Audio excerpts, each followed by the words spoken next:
Ang galing, no? Ito, isa pa daw. Thank you so much, Ate Ginilyn Sumagang, ha?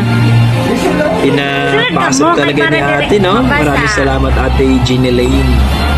Malipayo na Pasko, kag mabuganao na bagong tuig sa atong tanan. Tutok pa si Kuya, oh.